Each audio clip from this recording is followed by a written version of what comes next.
এখানে প্রায় 40,000-এর অধিক মুসল্লি নামাজ পড়ার জন্য আমরা ইনশাল্লাহ এটা ব্যবস্থা করে দিয়েছি। এবং এখানে দুটি জামাত হবে, একটি 7:30টায় আর একটা হচ্ছে 8:30টায়। এবং এখানে আপনারা জানেন যে ফ্যাসিলিটিস যে এনশিওর আমরা যেটা করেছি, 142টার মতো আপনার ফ্যান থাকবে এবং 70টার মতো স্ট্যান্ড ফ্যান থাকবে। 142টা ফ্যান যেটা বলছি সেটা হচ্ছে সিলিং ফ্যান, আর 80টার মতো যেটা বলছি সেটা হচ্ছে স্ট্যান্ড ফ্যান। আর এখানে সিসিটিভি ফুটেজ থাকবে সার্বক্ষণিক, যাতে এখানে আমরা তার নিরাপত্তা জোরদার করার জন্য। আর বিশেষ করে এখানে হর্ন থাকবে প্রায় তাও 80টির মতো হর্ন থাকবে, এবং সার্বক্ষণিক এখানে পানির ব্যবস্থা করা হবে বাউচারের মাধ্যমে, যাতে এখানে যারা মুসল্লিরা আসে তারা পানির গ্রহণের সুবিধা পায়।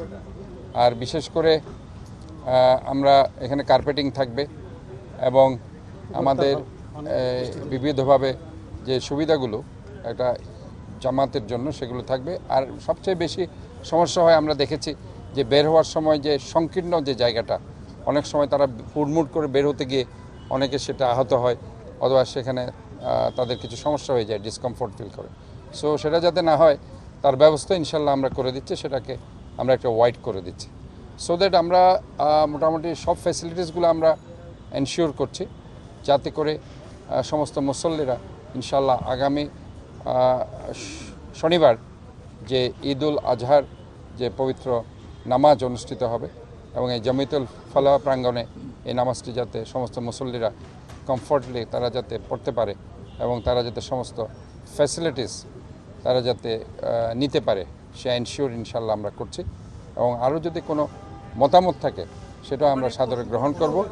এবং সেই ব্যবস্থাপনার জায়গায় আমি বলছি, এর আগেও আমরা অ্যাডভার্টাইজমেন্ট দিয়েছি, আজকে পত্রিকাতে আপনারা দেখেছেন, কিছু পত্রিকাতে আমরা অ্যাডভার্টাইজমেন্ট দিয়েছি, সেখানে আমরা স্পষ্ট বলেছি যে কোরবানি পশু জবাই করার সাথে সাথে যাতে করে পানি দিয়ে আমরা সেটাকে ওয়াশ করে ফেলি, না হলে পরে সেগুলো যদি জমে যায় তাহলে এই যে ক্লট হয়ে যাবে, এই ক্লট থেকে আলটিমেটলি গিয়ে সেটা আপনার ফাউল স্মেলিং একটা বাজে গন্ধ সেটা বের হয়ে আপনারা জানেন, এবং সেখানে এই রক্তগুলো জমাট বাঁধার রক্ত পরিষ্কার করাটা একটু কঠিন হয়ে যায়।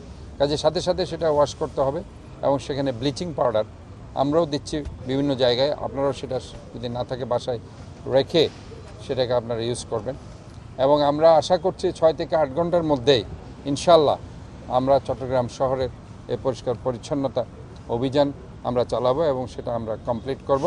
এবং আমাদের একটা অপারেশন রুম থাকবে, যেটা একদম সকাল 9টা থেকে 5টা পর্যন্ত আমাদের যে দামপাড়া যে আমাদের গেস্ট হাউসটি আছে তার নিচে এই অপারেশন রুম থাকবে। যে কোনো ব্যাপারে আপনারা সার্বিক সহযোগিতা সেখান থেকে পাবেন, সেখানে নাম্বারগুলো থাকবে, সেই নাম্বারে সেই সুবিধাগুলো আপনারা পাবেন।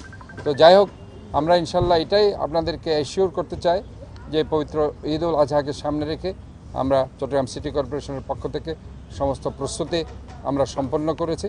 ইনশাল্লাহ আগামীকালের মধ্যে অন্য যেগুলো বাদ আছে সেগুলো হয়ে যাবে, এবং আমাদের এই কাজগুলো আমরা নামাজ সময় বলেছি, প্রথম জামাত হবে 7:30টায়, 7:30 AM সকাল 7:30টা, আর এরপরের জামাত হবে 8:30টায়।